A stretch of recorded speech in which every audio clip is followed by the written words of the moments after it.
The next reaction that we'll look at is called the Wittig reaction. And it's a very interesting reaction that George Wittig got the Nobel Prize for in 1979 for discovering this reaction. And it's interesting to me because I actually just published a paper in the Journal of Chemical Education where we did a Wittig reaction in water, in aqueous solution.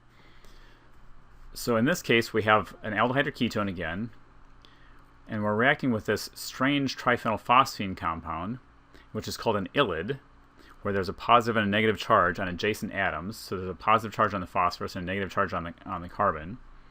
And this is going to react. And what it does is it reacts to form an alkene wherever our carbonyl was. We'll go through the mechanism carefully to see how that works.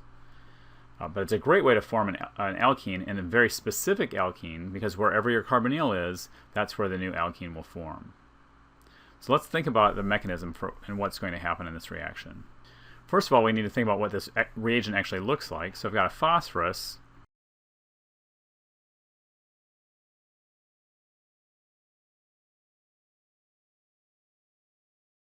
with 3 phenyl groups attached to it, and then some kind of a carbon group. Now if you look at how many bonds phosphorus typically makes, phosphorus has 5 electrons, so it either makes 3 bonds or 5 bonds typically. So here with 4 bonds, this is why it's got a +1 charge. And then our alkyl group actually has a lone pair of electrons on the carbon, which is what gives it a negative charge. So you might wonder why we're drawing it that way and why we don't draw it with a pi bond in between. So now I'm going to abbreviate all those rings by a pH. There is another resonance structure that we can draw, which shows 10 electrons on phosphorus,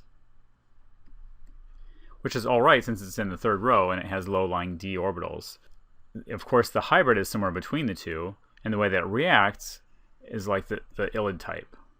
So it reacts as if it has a negative charge on the carbon.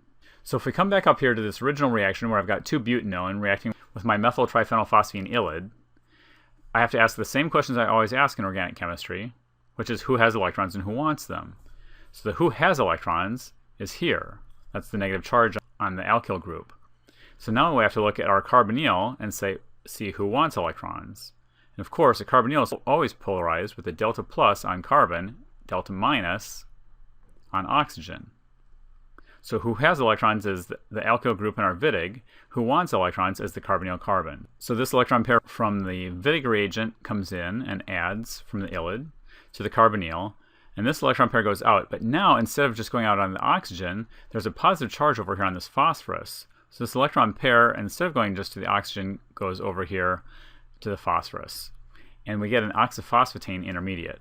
I know that's what you were just all thinking. So let's draw what that looks like. So there's my sigma bond to oxygen.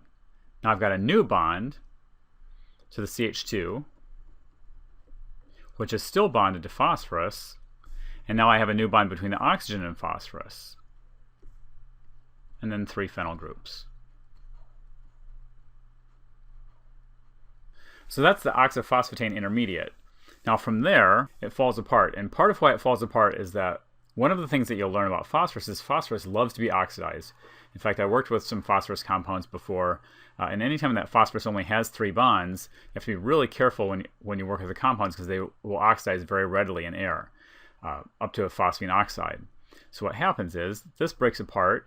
One of the pairs of electrons from the oxyphosphate ring goes to form a new pi bond between 2 of the carbons, and the other pair goes to form the phosphorus-oxygen double bond.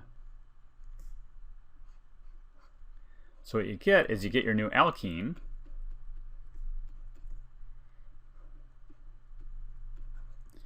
and triphenylphosphine oxide, which is a very stable compound. And in fact, this is the whole key to this reaction, is that triphenylphosphine oxide is so stable that it's really the driving force. It's the low energy piece that pushes this whole reaction forward. Now an interesting question that you might have is, how do you make this crazy ylide compound in the first place? So really, what you'll start with is triphenylphosphine. And if you have triphenylphosphine, you've got a lone pair on phosphorus. I'll make a different ylide this time. So let's use an alkyl halide. So if I have triphenylphosphine and I react that with propyl chloride, Again, we always are asking the same questions. It's one of the things that I love about organic chemistry is that there's a ton of logic in it. It's a lot more logic even than it is memorization, right? Who has electrons and who wants them? So the phosphorus is the one who has electrons. Hopefully you remember the very first reaction that we learned back in chapter 7, which is a nucleophilic substitution reaction of alkyl halides. So who has electrons and who wants them? The phosphorus has them. The carbon bonded to halogen wants them, and the halogen will leave.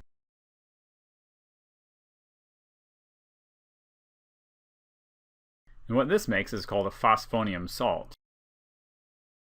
And these are pretty stable. These phosphonium salts are pretty stable. In fact, usually if you're going to buy a reagent for a Wittig reaction, you'll buy it as the phosphonium salt. That's the most stable way to be able to store these reagents. However, you might notice this is not yet an ylide. There's not a negative charge here on the carbon next to the phosphorus yet. So to get a negative charge there, we're going to have to treat it with some kind of a base to deprotonate that.